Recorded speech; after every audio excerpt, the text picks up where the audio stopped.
I was supposed to marry Kevin, but my mother told me I had to give him to her because she loves him too. The worst part? He didn't say no. I'm 26, Kevin is 29. We had been together for 3 years, and exactly a month ago, at the end of July, he proposed. We were planning a quiet, autumn wedding. Everything was just perfect. We had just signed the lease for our first apartment together in Brooklyn. He's an analyst at a major consulting firm, and I work in digital marketing. We share the same values, the same sense of humor. We knew where we were going and what we wanted out of life. No drama, no toxic relationships. That's why I thought Kevin was my ticket to the calm, adult life I always dreamed of, far away from my family's endless emotional roller coasters. I'm talking about my mother, Sarah. She's 48, always incredibly striking, but at the same time, insanely childish. She's had 3 marriages and countless relationships, each ending in a massive scandal. Her life is a continuous melodrama. She's always competed with me, starting with clothing choices and ending with success with guys. I always felt like background noise in her vibrant life. That's why I've lived alone since I was 19 and tried to keep my distance. But when you're getting married, you can't just ignore your mother. And I made the biggest mistake of my life. I decided it was time for Kevin to really get to know her. That was just 3 weeks ago. Mid-August. We drove to her place in New Jersey for dinner. I prepped Kevin, warning him that she talks a lot, that she's a little eccentric. That evening, she was charming. She laughed at his jokes, told her old stories, constantly complimented him, saying how polite he was and a real gentleman. I remember thinking, finally. For the first time in her life, it seems she's just happy for me. I couldn't have been more naive. Everything changed the very next day. Sarah called me, and instead of the traditional, "How are you?" she immediately started, "Amanda, are you sure you're worthy of Kevin? He's so smart, so strong. Don't you think you're a little plain for him?" I brushed it off, saying it was just her usual jealousy, and hung up. But that was only the beginning. A couple of days later, Kevin, who usually never lets his phone out of his sight, started hiding it. At first, I didn't pay attention, maybe he was just busy with work. But one day, when he left his phone in the bathroom and a notification came through, I accidentally glanced at the screen. The message was from my mom. I only saw 2 lines. "You looked so good at the meeting today. Maybe we could meet up and have a heart-to-heart?" I didn't open it. I just put the phone down and went to the bedroom. My heart was pounding so hard I could feel it in my throat. At that moment, I still didn't understand how deep this nonsense had gone. That evening, I asked him directly, "What are you and my mom texting about?" Kevin stammered, started talking about friendly support, about Sarah feeling lonely, and how he was just trying to be a good future son-in-law. He looked guilty, but it wasn't the kind of guilt I expected to see. There was something in his eyes that I couldn't read. Back then, I still believed in his good intentions. I asked him to stop it because it was stressing me out. He promised. But yesterday, exactly 3 weeks after that dinner, she showed up at our place unannounced. I was in the shower. She was sitting with Kevin in the kitchen. I came out, towel drying my hair, and heard the end of their conversation.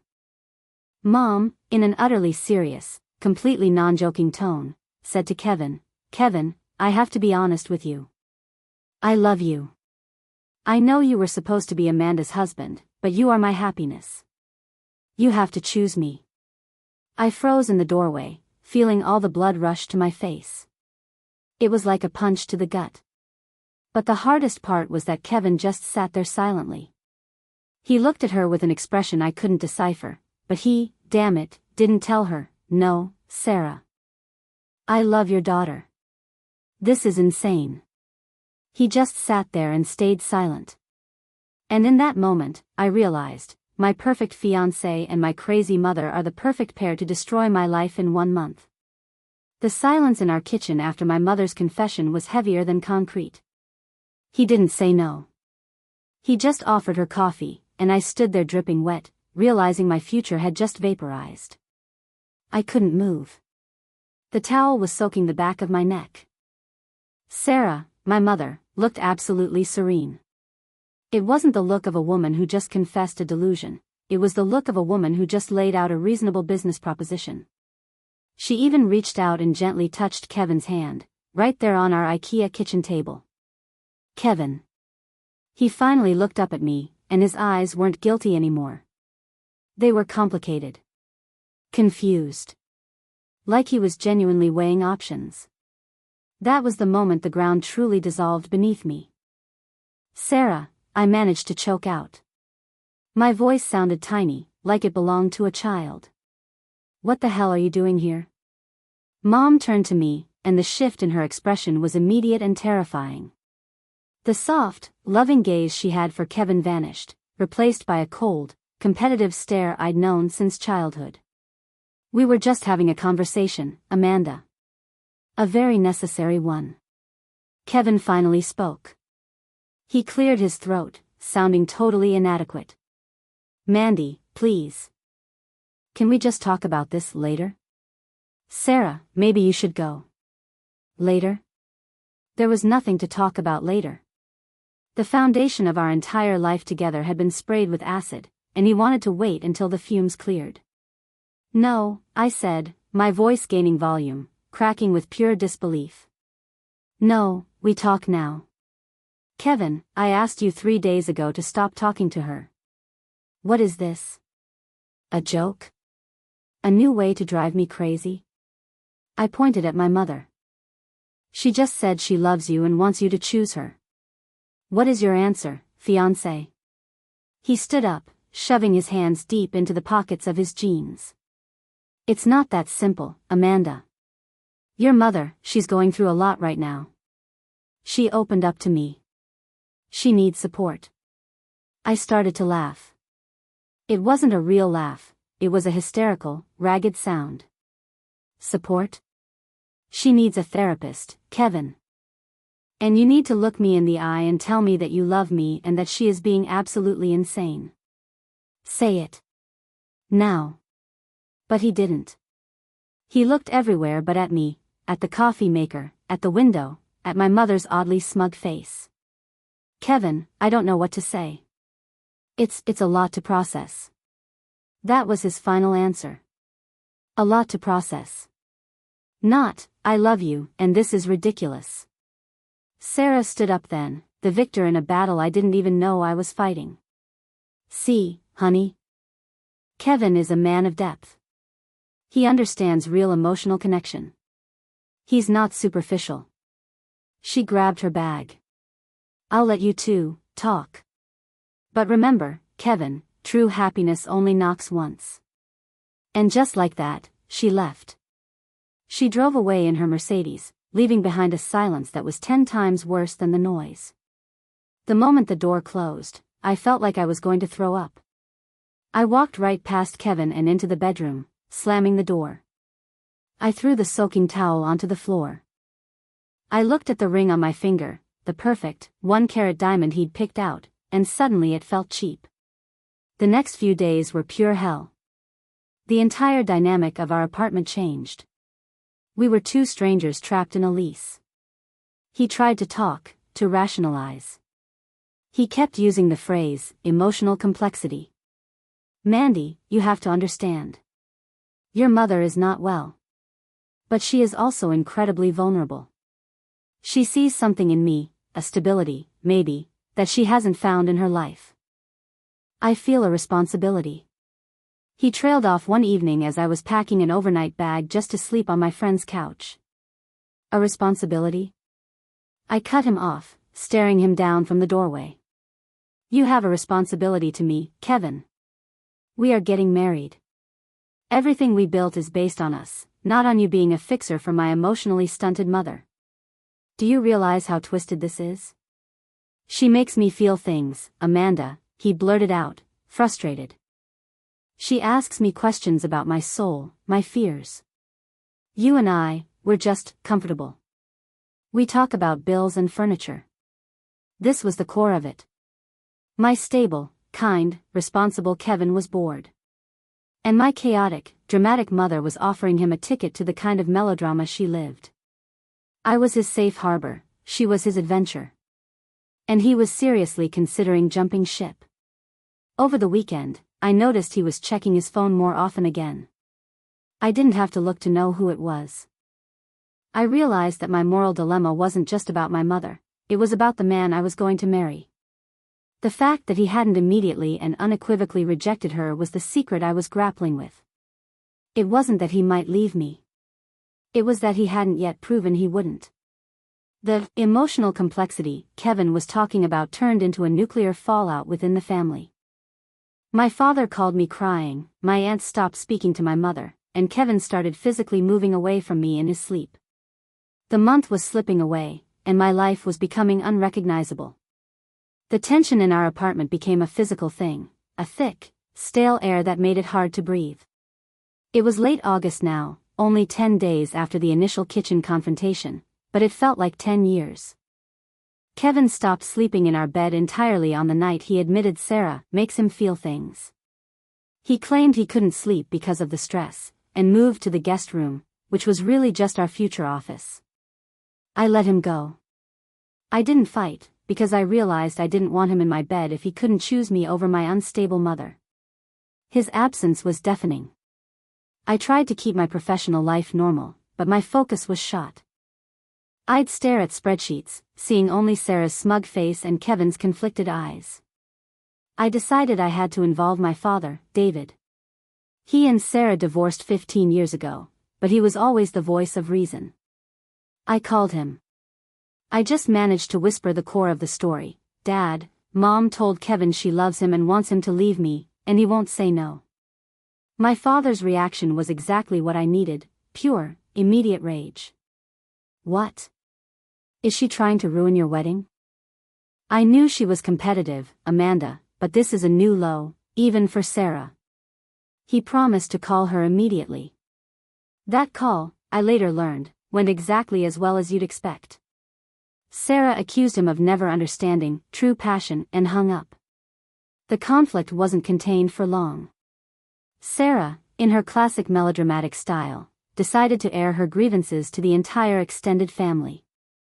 She texted a lengthy, deeply manipulative message to our family group chat, the one intended for holiday plans, essentially declaring her love for Kevin and framing the situation as a tragic, soul-shattering choice he was being forced to make. She even included a line about how a true woman wouldn't let go of her happiness, even if it's her own daughter. The chat exploded. My Aunt Carol, who lives in Arizona, immediately called me, horrified, and publicly called Sarah a narcissist in the chat before leaving the group entirely. Cousin Ben, who'd been silent for years, simply wrote, "Seriously, Sarah? Get help." The family divided instantly. Team Amanda, my dad, Aunt Carol, Ben, was small but vocal. Team Sarah, my elderly, emotionally detached grandmother and my mother's flaky best friend, Lisa, defended her with vague platitudes about following your heart. The shame and embarrassment were crushing.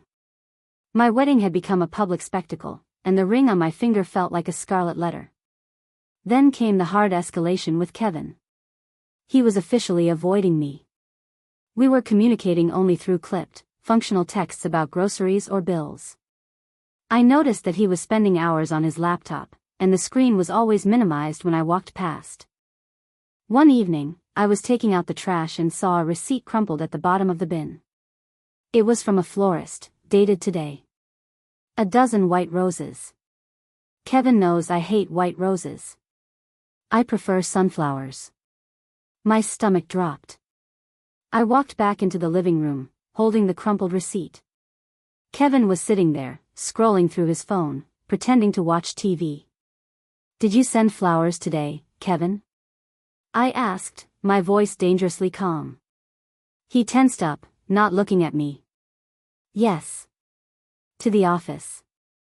For a client closing a big deal." I tossed the receipt onto the coffee table. The address was clearly visible, Sarah M., 45 Willow Drive, North Caldwell, New Jersey. My mother's address. A client closing a big deal, Kevin? I walked closer, my hands shaking. The client lives at 45 Willow Drive. That's my mother. You lied to me. You are sending my mother flowers in the middle of this insanity. He finally looked up, and for the first time, he didn't look guilty or confused. He looked defiant. I didn't lie, he said, standing up. I sent them to cheer her up. You and your family are attacking her. She's fragile, Amanda. She needed to know someone was on her side. On her side? You are my fiancé. Your side is with me. I was yelling now, the full force of 3 weeks of suppressed anger finally breaking loose. She is trying to steal you, Kevin. She is trying to destroy my life, and you are enabling her with white roses and secret conversations. What is she saying to you? What did she promise you? The perfect family? The drama you always secretly wanted? He took a step back. She sees me. She really sees me. You and I, we're a spreadsheet, Amanda. She's an epic. That word, spreadsheet, cut me deeper than the confession itself. I was boring. My stability was boring. My love was boring. Fine, I said, picking up the ring from the coffee table and throwing it at his chest. It bounced off his shirt and landed with a small, pathetic tinkle on the floor. If I'm a spreadsheet, then find your epic. But I want your key to this apartment and your half of the August rent by morning. You have until tomorrow to choose, Kevin, because I can't live in a 3-way engagement with my mother. He didn't pick up the ring. He just stood there, staring at the floor, and I knew, in that moment of explosive, hard-hitting truth, that he hadn't yet chosen to leave, but he definitely hadn't chosen to stay. I thought I was giving Kevin an ultimatum, me or my mother. What I actually did was give my mother a clear shot. The real, gut-wrenching twist wasn't that Kevin left, but why he left, and the single, sick detail my mother deliberately hid from both of us. The ring was still lying on the polished hardwood floor, a tiny, glittering monument to my spectacular failure. It was the morning after the fight, nearing the end of August. Kevin was gone. Not permanently, just gone from the apartment. His side of the closet was empty, and the guest room bed was neatly made. He had left a crisp, folded envelope on the kitchen counter, one apartment key and a cashier's check for his share of the rent and utilities. No note. Just a cold, functional transaction. The spreadsheet had been settled. I didn't cry. Crying felt like giving Sarah the satisfaction of winning the melodrama. Instead, I called my father, who immediately insisted I move back in with him for a few days to get away from the lease and the memories. I agreed. Packing was mechanical. I avoided anything that reminded me of Kevin, anything that wasn't strictly necessary.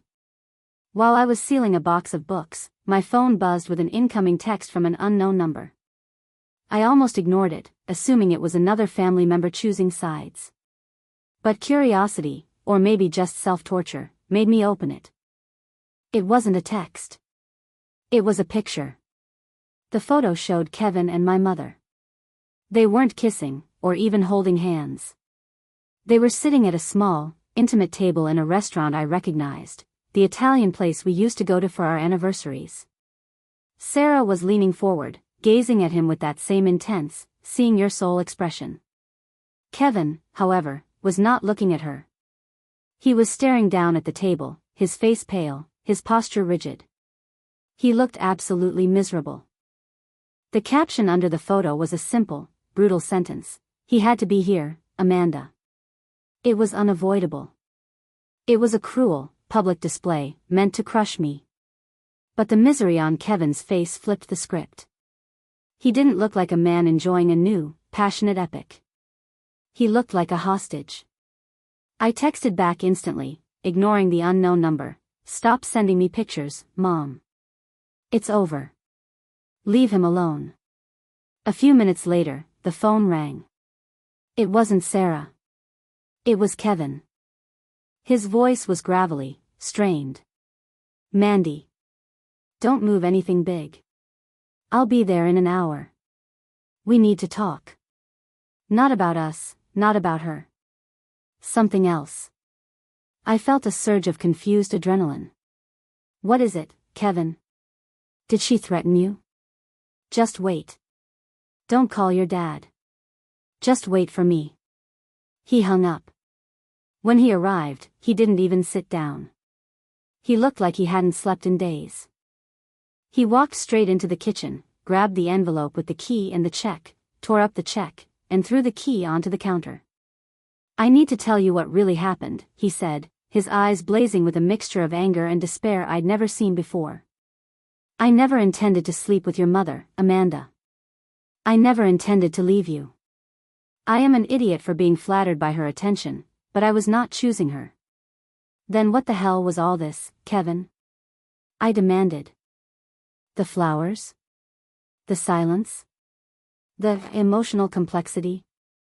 He took a shaky breath. It was financial. The first night, when she invited us over, she saw my car. I drive an Audi, it's not fancy, but it's new. She cornered me when you were in the bathroom. She didn't talk about love right away. She talked about a loan. My mind raced. A loan? What loan?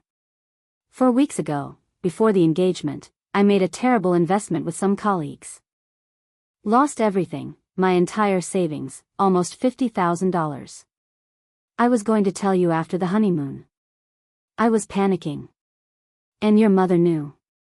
She did a search on my firm's minor losses. She found out I was desperate. The air left my lungs. She blackmailed you?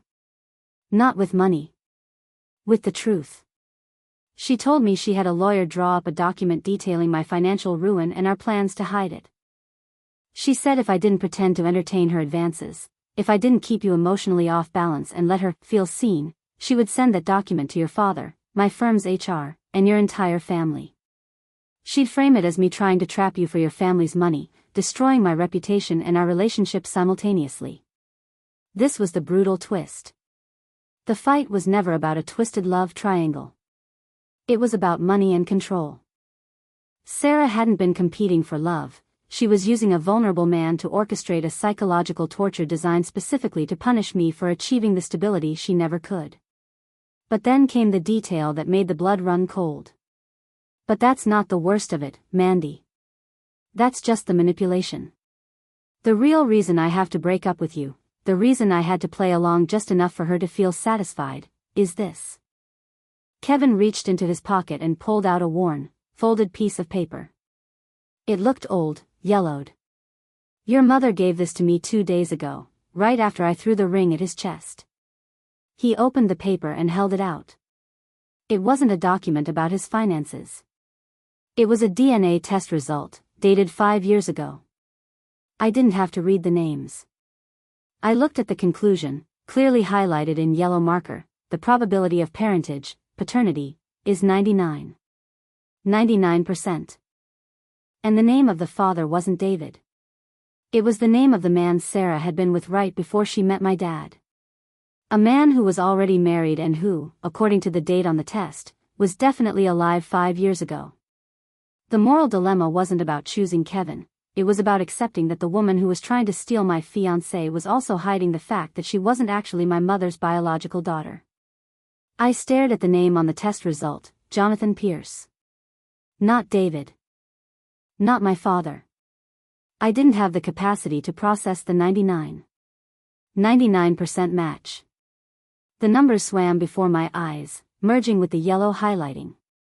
All the years of competition, of feeling fundamentally different from Sarah, of her need to control and dismantle my life, it all clicked into a terrifying, pathological pattern.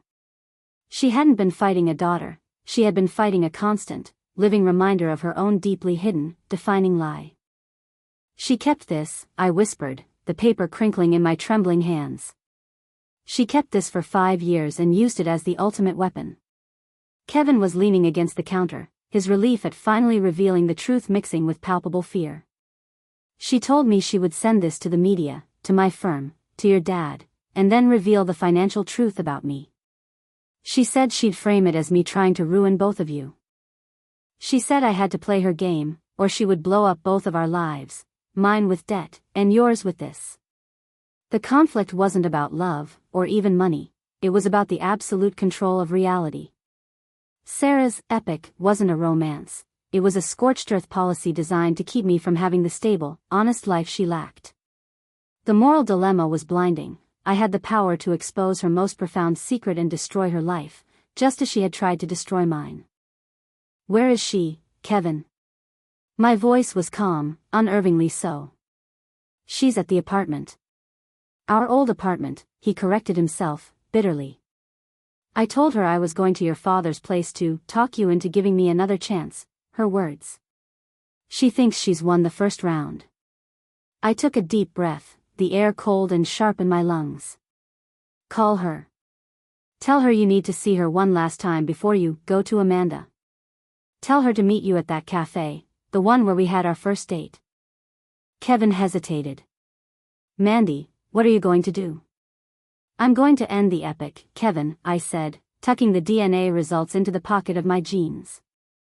I'm going to make her choose between her reputation and the lie she's built her life on. 40 minutes later, I walked into the crowded downtown cafe. Kevin was already sitting in the corner booth, looking ill.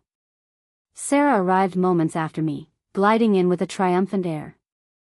She wore a dress I hated, a red silk number she always wore when she wanted to look dangerous. She didn't even acknowledge me at first, just sat down across from Kevin, touching his hand.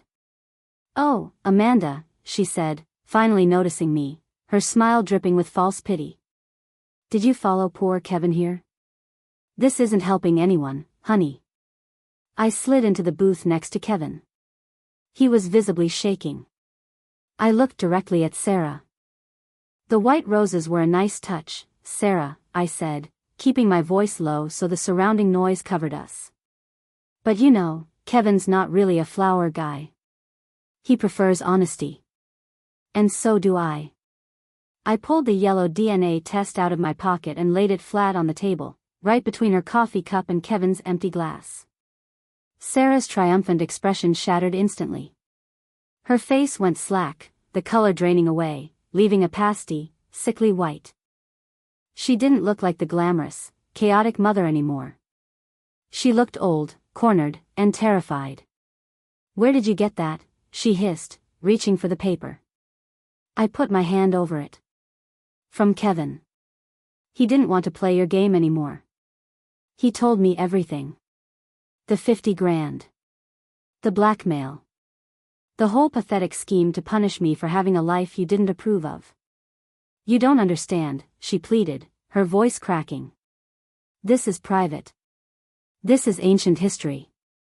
This doesn't concern you. It concerns me very much, I countered, tapping the highlighted conclusion.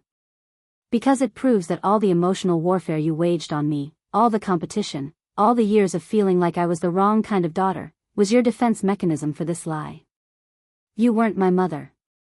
You were just a woman hiding a 15-year-old mistake. I stood up. The silence around the table was profound.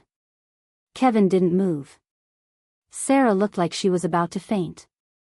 You have a choice, Sarah, I said, dropping the paper into her lap.